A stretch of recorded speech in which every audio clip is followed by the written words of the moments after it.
Malam itu langit tampak bersih, bintang-bintang berkelip dengan anggun di cakrawala. Angin berhembus pelan, membawa aroma tanah basah yang tersisa dari hujan siang tadi. Di sebuah desa kecil di pinggiran Jawa, tinggal seorang sosok unik yang tak pernah lepas dari perbincangan orang-orang, baik yang percaya maupun yang meremehkan. Namanya adalah Wali Paidi.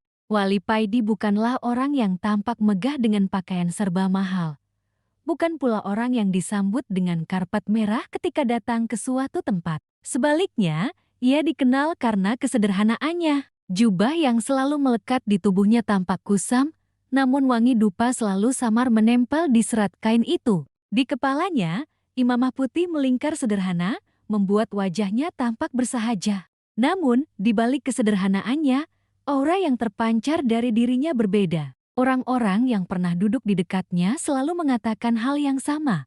Ada ketenangan yang sulit dijelaskan. Tatapan matanya teduh, senyumnya ringan, dan setiap kata-kata yang keluar dari lisannya seperti membawa hawa damai. Yang lebih aneh, kebiasaan Wali Paidi sering membuat orang tak habis pikir. Ia gemar merokok di tempat-tempat yang dianggap sakral, dan lebih suka mengobrol tentang kehidupan sambil menyeruput kopi hitam daripada memberikan ceramah panjang. Bagi sebagian orang, tindakannya itu seperti tak pantas bagi seorang yang disebut wali. Namun bagi mereka yang benar-benar mengenalnya, itulah cara Paidi menunjukkan kebijaksanaan dengan hidup apa adanya, tanpa perlu berpura-pura. Suatu malam, Wali Paidi duduk di teras rumahnya. Tangan kanannya memegang rokok kretek yang asapnya mengepul, sementara tangan kirinya menggenggam cangkir kopi panas. Sesekali ia menyesap minumannya, lalu menghela nafas panjang. Ia seperti sedang berbicara dengan dirinya sendiri, meski tak ada seorang pun yang duduk di sampingnya. Dunia ini ribut terus, tapi hati harus tetap tenang. Kalau hati ikut ribut, habislah semua. Ucapannya terdengar lirih, namun penuh makna. Tidak ada yang tahu persis siapa sebenarnya Wali Paidi. Ada yang bilang ia keturunan wali zaman dulu, ada yang mengatakan ia hanya orang biasa yang kebetulan mendapat karomah. Namun satu hal yang pasti, setiap langkahnya sering membawa kejadian tak biasa. Malam itu, tiba-tiba saja ia tergerak untuk berangkat ke pantai selatan. Tidak ada rencana, tidak ada alasan jelas. Hanya dorongan hati yang membuatnya berdiri, mengambil sarung, memasukkan bungkus rokok ke saku, dan membawa termos kecil berisi kopi hitam. Kayaknya enak ngopi di pinggir pantai malam ini, gumamnya sambil tersenyum. Perjalanan menuju pantai ditempuhnya dengan santai. Sesekali ia menyapa orang yang ditemuinya di jalan. Meski malam semakin larut, langkahnya tidak pernah tergesa. Ada ketenangan di setiap ayunan kakinya, seolah bumi sendiri memberi jalan. Pantai selatan bukanlah tempat biasa. Sejak dahulu, banyak cerita mistis berkembang di sana. Ombaknya ganas, auranya berat, dan dipercaya sebagai kerajaan gaib Nyi Roro Kidul. Orang-orang datang dengan membawa sesajen, membungkukkan badan penuh hormat. Bahkan ada yang nekat meminta pesugihan. Namun Wali Paidi datang tanpa apapun, hanya dengan rokok, kopi, dan langkah ringan. Ketika sampai di tepi pantai, suara deburan ombak menyambutnya. Bulan separuh menggantung, memantulkan cahaya ke permukaan laut yang bergelombang. Angin asin menerpa wajahnya, membuat rambut dan imamahnya berkibar pelan. Ia duduk di atas batu karang yang agak menjorok ke laut. Dari sana, ia bisa melihat luasnya samudra. Dengan tenang, ia menyalakan rokok, menyeruput kopi, lalu bersandar. Indah sekali. Tuhan memang luar biasa. Laut ini tak pernah berhenti bergerak, tapi aku tetap bisa duduk tenang di sini. Suaranya mengalun lirih, seperti sedang berbicara dengan laut itu sendiri. Namun, tanpa ia sadari, kehadirannya malam itu diperhatikan oleh sosok lain. Di balik ombak yang berkilauan, di kedalaman yang tak terlihat mata manusia, kerajaan gaib pantai selatan bergemuruh. Sang Ratu, Nyi Roro Kidul, yang biasanya tidak tertarik pada manusia biasa, kali ini merasa terusik. Bukan karena marah, melainkan karena rasa penasaran. Deburan ombak malam itu terdengar lebih berat daripada biasanya. Angin yang semula lembut kini bertiup dengan nada lain, seperti membawa pesan yang tak terucapkan. Wali Paidi tetap duduk santai di atas batu karang, rokoknya mengepul. Kopi di tangan belum habis, matanya menatap jauh ke arah gelapnya lautan, seakan ia tengah membaca sesuatu yang tak bisa dilihat oleh orang kebanyakan.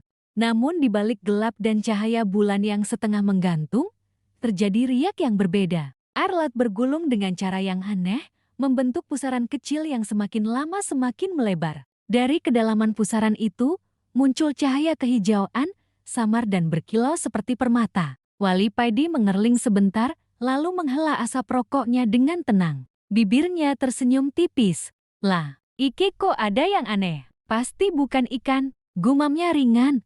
Seolah apa yang terjadi di hadapannya hanyalah sesuatu yang wajar. Tak lama kemudian, pusaran itu pecah dan dari dalamnya muncul sosok perempuan yang begitu memikat. Rambut panjangnya tergerai, berkilau seperti aliran sungai yang memantulkan cahaya bulan. Wajahnya ayu, matanya tajam namun teduh, dan gaun hijau kebiruan yang melekat di tubuhnya melambai mengikuti gerak ombak. Seluruh pantai seolah berhenti bernafas, menundukkan diri menyambut kehadirannya. Ia adalah Nyi Roro Kidul, Sang Ratu Laut Selatan. Keanggunan dan kewibawaan yang terpancar dari sosok itu mampu membuat orang biasa gemetar, bahkan berlari tunggang langgang. Namun tidak dengan Wali Paidi. Ia masih duduk santai, menyeruput kopinya, lalu menaruh cangkirnya di samping batu. Ia menghisap rokok dalam-dalam, menghembuskan asapnya ke arah laut, seakan sedang menyambut kedatangan tamu lama. Sampean iki, ngopi di tempatku senaknya. Or takut apa? Suara Nyi Roro Kidul terdengar nyaring namun indah, menggema bersama deru ombak. Wali Paidi melirik sebentar, lalu tertawa kecil. Loh, pantai ini milik Gusti Allah, Mbak Yu. Aku cuma numpang duduk sambil ngopi. Kalau jenengan merasa punya, yo aku minta izin. Hehe. Tatapan Nyi Roro Kidul seketika berubah. Biasanya, siapapun yang melihat wujudnya akan langsung menunduk, gemetar, atau bahkan pingsan. Tapi pria di hadapannya ini berbeda. Tidak ada rasa takut, tidak ada kepanikan. Justru santai, seolah ia hanya sedang berbincang dengan tetangga sebelah rumah. Kowe or paham, Paidi. Banyak orang datang ke sini membawa sesajen, meminta perlindungan. Mereka rela berkorban supaya aku mau menolong. Tapi kamu, suaranya tertahan, matanya menatap tajam. Kamu datang hanya membawa rokok dan kopi. Wali Paidi tersenyum lebar, menepuk-nepuk lututnya. Wono yo, lah aku iki wong sederhana, Bakyu, hidup kok ya ribet-ribet. Wong Tuhan wes kasih lat indah, kasih udara gratis, kasih kopi pahit buat nemenin malam. Kenapa aku harus bawa sesajen segala? Wong sing ngasih hidup yo Gusti Allah, bukan sampeyan, bukan aku, bukan siapa-siapa. Perempuan penguasa pantai selatan itu terdiam. Kata-kata Wali Paidi bagai tamparan halus, namun syarat makna. Sekilas wajah Nyi Roro Kidul berubah. Ada sesuatu dalam dirinya yang bergolak. Bukan kemarahan semata, melainkan rasa penasaran. Bagaimana mungkin ada manusia yang berani bicara demikian? Tanpa takut, tanpa basa-basi, bahkan di hadapannya, ia melangkah mendekat, kaki indahnya tak menyentuh pasir, melainkan seperti melayang di atasnya. Gaun kebiruan itu berkilau, mengeluarkan aroma bunga laut yang samar. Apa kamu tahu siapa aku? Tanyanya lagi, kali ini suaranya lebih lembut. Paidi mengangguk pelan. Tahu, sampeyan Nyai Roro Kidul, Ratu Sing Sakti. Wong kecil kayak aku ini yo sering dengar cerita sampeyan. Tapi yaitu tadi, aku nganggep sampeyan bagian dari ciptaan Gusti Allah. Indah, tapi tetap makhluk. Jati, ya aku hormati. Tapi takut. Hehe. Oru usah, Bakyu. Kalimat itu membuat hati Nyi Roro Kidul semakin terusik. Ia sudah berabad-abad lamanya melihat manusia datang dengan penuh rasa takut. Ada yang merendahkan diri demi kekayaan, ada yang rela berkorban demi kekuasaan. Tetapi sosok di depannya ini justru tidak menginginkan apa-apa. Malah duduk santai menikmati kopi sambil merokok dengan wajah damai. Paidi, suaranya kini bergetar pelan. Kamu berbeda. Wali Paidi hanya tersenyum, lalu meneguk sisa kopinya yang mulai dingin. Lawong aku iki cuma pengen tenang, Bakyu. Hidup sing kebanyakan pamrih malah gak pernah bahagia. Ngopi wai kudu pakai gula 5 sendok. Kalau pahit dikit marah-marah. Aku yo seneng sing sederhana wei. Nyi Roro Kidul menatapnya lebih lama, seakan hendak menembus isi hati pria itu. Tetapi semakin lama ia menatap, semakin besar rasa kagumnya. Ada cahaya yang tak biasa terpancar dari dalam diri Wali Paidi. Cahaya itu bukan kilauan emas, bukan kemegahan tahta, melainkan ketenangan yang tidak bisa dibeli dengan apapun. Laut kembali bergejolak pelan, seolah menirukan perasaan sang ratu. Angin semakin kencang, tapi bukannya mengusir, justru membuat pertemuan mereka kian sakral. Paidi, kalau aku menawarkan sesuatu padamu, apa kamu mau menerimanya? Nyi Roro Kidul mendekat, suaranya halus seperti merayu. Paidi menoleh menatap wajah sang ratu, lalu tertawa kecil. Lah, sampeyan iki kok mirip tukang kredit. Baru ketemu sebentar, langsung nawarin sesuatu. Hehehe. Mata Nyi Roro Kidul membesar. Ia tidak tersinggung, justru semakin terpikat. Humor sederhana yang keluar dari mulut Wali Paidi membuat hatinya bergetar. Perasaan yang jarang ia rasakan. Perasaan kagum, bercampur rasa ingin tahu. Namun di balik ketertarikan itu, ada juga bibit konflik. Karena Nyi Roro Kidul bukanlah sembarang wanita. Ia adalah ratu, penguasa samudra, yang terbiasa dihormati. Dan sikap santai Wali Paidi ini, meski menawan, juga menantang harga dirinya. Malam itu, percakapan mereka baru saja dimulai. Namun, tanpa disadari, itu akan menjadi awal dari sebuah kisah panjang yang membawa pertarungan batin antara kekuasaan, cinta, dan kebijaksanaan. Malam kian larut, ombak pantai selatan berderu dengan suara berat, seperti genderang yang dipukul tanpa henti. Bulan yang separuh menggantung kini tampak redup, seolah malu menatap pertemuan dua makhluk berbeda dunia itu. Di atas batu karang, Wali Paidi masih duduk santai. Kopinya tinggal ampas, rokoknya hampir habis, namun tatapan matanya tetap tenang. Di hadapannya, berdiri sosok yang bagi manusia lain mungkin hanya bisa ditemui dalam dongan atau mimpi Nyi Roro Kidul, sang Ratu Laut Selatan. Kecantikannya menakjubkan, gaun kebiruan yang dikenakannya berkilau setiap kali angin laut menerpa, dan aroma wangi laut bercampur bunga melati mengelilinginya. Namun kali ini bukan Paidi yang merasa terpesona. Justru sang ratu yang matanya tak lepas dari sosok sederhana di hadapannya. Ia bergumam lirih dalam hati. Bagaimana mungkin ada manusia yang tak gentar berdiri di hadapanku? Bagaimana mungkin ia bisa duduk santai, seolah-olah aku hanyalah seorang perempuan biasa? Ketertarikan itu tumbuh tanpa bisa ia cegah. Nyi Roro Kidul melangkah lebih dekat. Suara ombak mengikuti langkahnya, pasir-pasir bergetar seiring gerakan gaunnya yang melambai. Ia berhenti tepat di depan Wali Paidi, menatap wajahnya dengan dalam. Paidi, kamu benar-benar berbeda dari manusia lain. Ucapnya dengan suara yang lembut, namun mengandung nada keheranan. Wali Paidi mengangkat alisnya, lalu tersenyum tipis.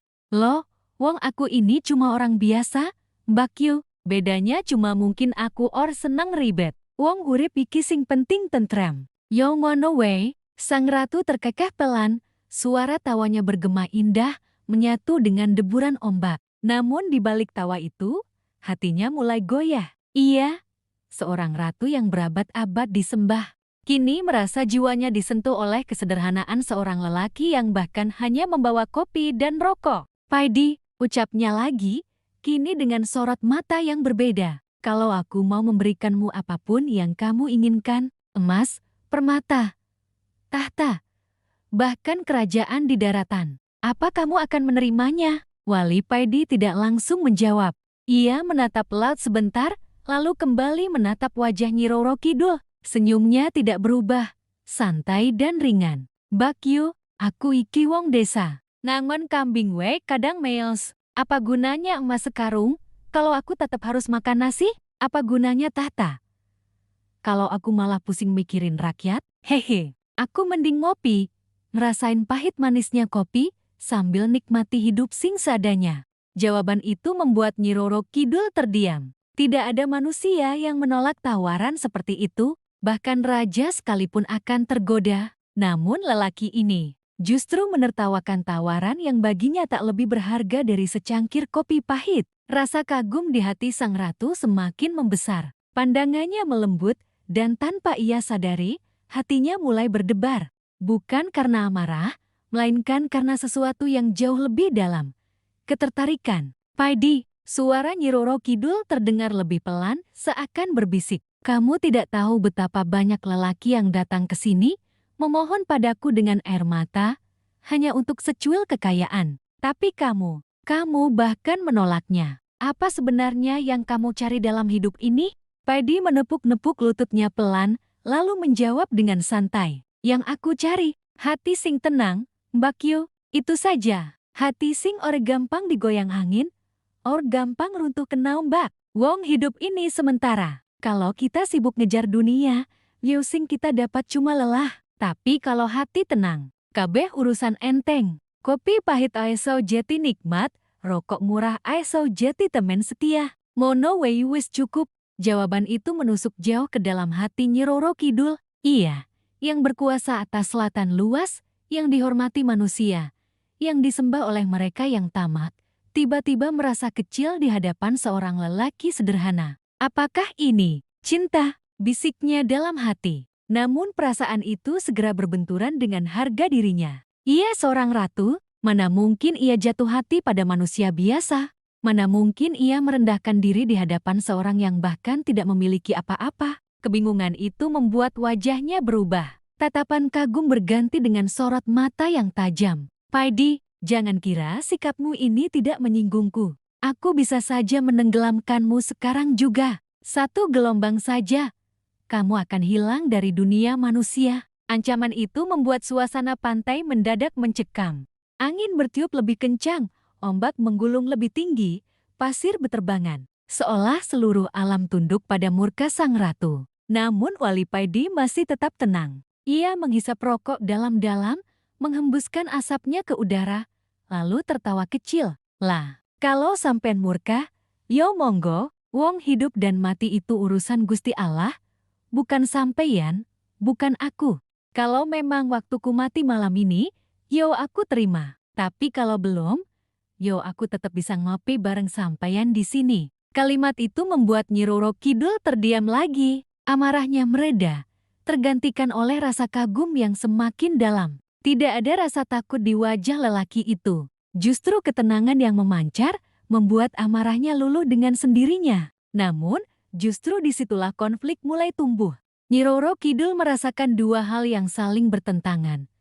Keinginan untuk memiliki Wali Paddy dan harga diri sebagai penguasa yang tidak boleh direndahkan. Malam itu, ketertarikan dan murka bercampur menjadi satu di hatinya. Ombak yang berderu seakan ikut menari mengikuti perasaan sang ratu. Pertemuan yang awalnya hanya kebetulan kini berubah menjadi awal dari sebuah pertarungan batin antara cinta, ego, dan kebijaksanaan. Dan Wali Paddy, dengan segala kesederhanaannya, justru menjadi pusat dari badai yang mulai terbentuk.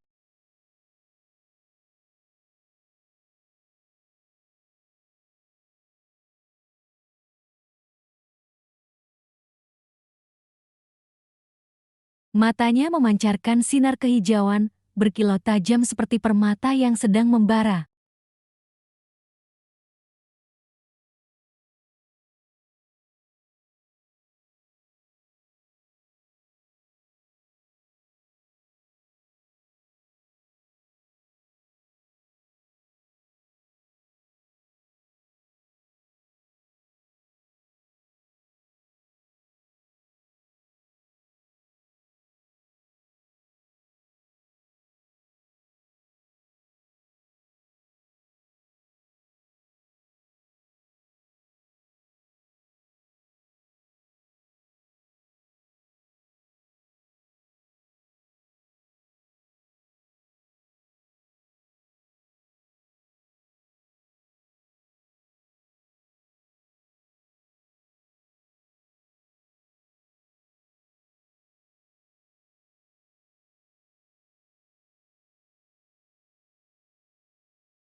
Asap itu terbawa angin, membentuk kabut tipis yang anehnya mampu meredakan sedikit keganasan ombak. Nyi Roro Kidul menatapnya tak percaya. Kamu manusia apa sebenarnya? Kenapa sikapmu membuatku semakin tidak bisa mengendalikan diriku? Paddy menoleh perlahan, menatap mata sang ratu dengan sorot teduh. Aku iki wong biasa, Mbakyu, wong sing ngerti, yen hidup ora perlu dipenuhi ambisi. Sampeyan marah.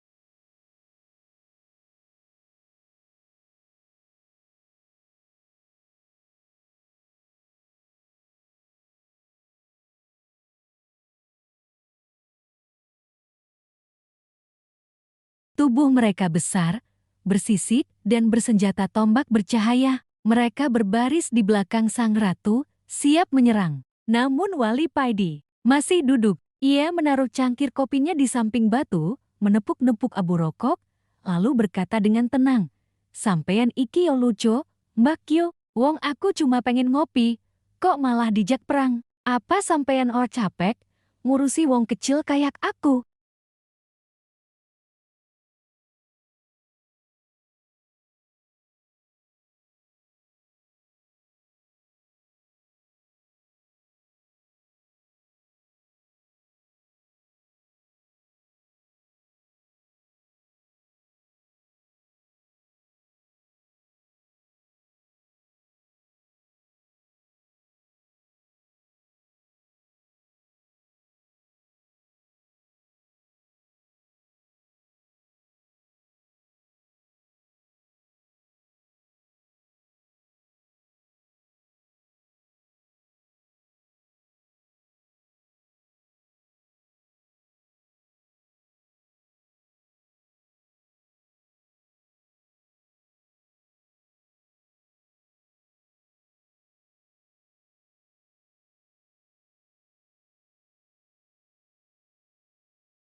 Ataukah ia akan menyerah pada perasaannya sendiri dan menerima ketenangan yang selama ini ia cari? Malam itu, ombak terhenti di ujung pantai, angin berhenti berhembus, seolah seluruh alam pun menunggu jawaban Nyi Roro Kidul.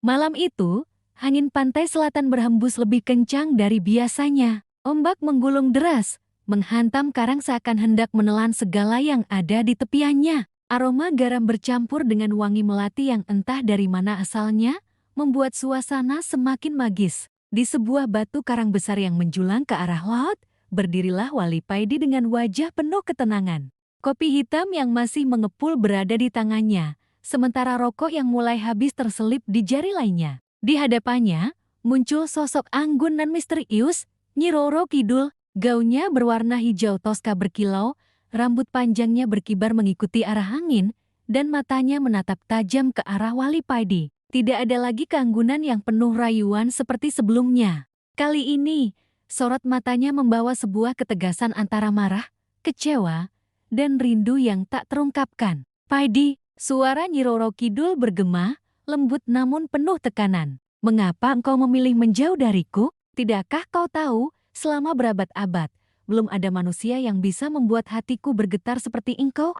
Wali Paidi menghirup dalam-dalam asap rokoknya, lalu melepaskannya perlahan ke udara. Ia menatap laut yang bergelora, seakan mencari jawaban di balik ombak yang tak pernah berhenti datang. Setelah beberapa saat, barulah ia menoleh, menatap langsung ke mata penguasa Laut Selatan itu. "Nyai, cinta bukanlah hal yang bisa dimiliki begitu saja. Aku ini manusia biasa, penuh dosa dan kekurangan. Aku hanya datang ke pantai ini untuk merokok, ngopi, dan menenangkan diri. Tapi kenapa engkau datang membawa gelombang yang begitu besar dalam hidupku?" Nyi Roro Kidul menahan napasnya, menundukkan wajahnya sejenak. Suara hatinya bergetar, perasaan yang tak pernah ia alami sebelumnya menyiksanya. Ia adalah penguasa laut, ditakuti jin dan manusia. Namun di hadapan seorang Wali Paidi yang sederhana, ia merasa seperti seorang wanita biasa yang sedang jatuh cinta. Kalau begitu, apa salahnya bila seorang ratu laut jatuh cinta pada seorang wali kampung? Tanyanya lirih, hampir menyerupai bisikan yang dibawa angin. Wali Paidi tersenyum tipis, lalu duduk di atas batu karang. Ia menepuk ruang kosong di sampingnya, seakan mengundang Nyai untuk duduk bersama. Anehnya, Nyi Roro Kidul menurut. Untuk pertama kalinya, ia menyingkirkan wibawanya dan duduk bersisian dengan seorang manusia. Nyai, kata Paidi pelan, kau adalah penguasa lautan, tapi aku hanya seorang pengembara yang hidup seadanya. Dunia kita berbeda.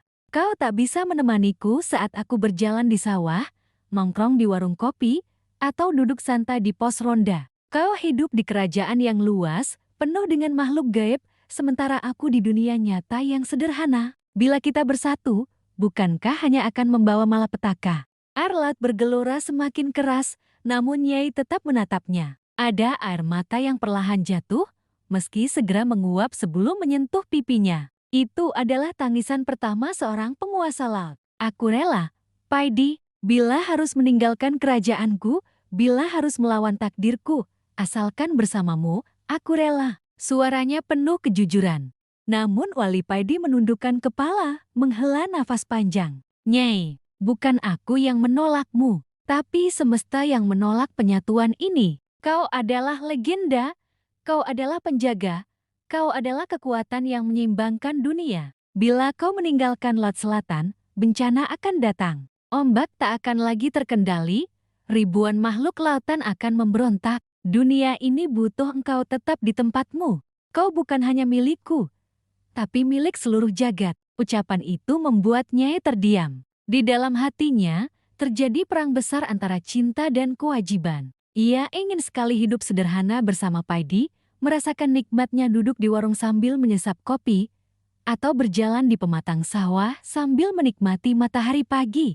Namun ia juga tahu, tugasnya sebagai penguasa laut tidak bisa ditinggalkan begitu saja. Dalam keheningan itu, Paidi memadamkan rokoknya dan meneguk habis kopinya. Ia bangkit berdiri, lalu menatap lautan yang masih bergejolak. Dengan nada yang tenang namun penuh kepastian, ia berkata, Nyai, jagalah lautmu, sebagaimana aku menjaga daratanku. Biarlah cinta ini menjadi rahasia antara aku, engkau, dan angin selatan. Kita tidak harus bersatu untuk membuktikan rasa. Cukup kita saling tahu, saling menjaga dari jauh. Itu sudah lebih dari cukup. Nyi Roro Kidul terisak. Suara tangisnya bercampur dengan debur ombak, membuat malam itu semakin sakral. Ia tahu, Paidi benar. Cinta mereka tidak bisa bersatu dalam ikatan duniawi. Tapi cinta itu tetap nyata, tetap membara, dan akan selalu hidup dalam jiwa mereka masing-masing. Akhirnya, Nyai berdiri, lalu melangkah mundur ke arah lautan. Tubuhnya perlahan memudar, kembali menjadi cahaya hijau yang menyatu dengan ombak. Namun sebelum menghilang sepenuhnya, ia berbisik lembut. Paidi, bila suatu hari engkau memanggilku, aku akan datang. Entah dalam suka, entah dalam duka, aku akan selalu ada. Wali Paidi hanya tersenyum, menatap kepergiannya. Lalu ia kembali duduk, menyalakan rokok baru, dan menuang kopi ke dalam gelas yang tadi sudah kosong. Dengan tenang, ia menatap laut yang perlahan mulai tenang kembali. Nyai, cinta tak selalu harus memiliki. Kadang, cukup dengan mengenang. Gumamnya lirih. Dan malam itu, pantai selatan menjadi saksi kisah cinta yang tak pernah bersatu, namun abadi dalam rahasia. Sebuah kisah antara seorang wali kampung sederhana dan sang ratu laut yang legendaris, kisah yang akan diceritakan angin selatan kepada siapapun yang berani mendengarkannya.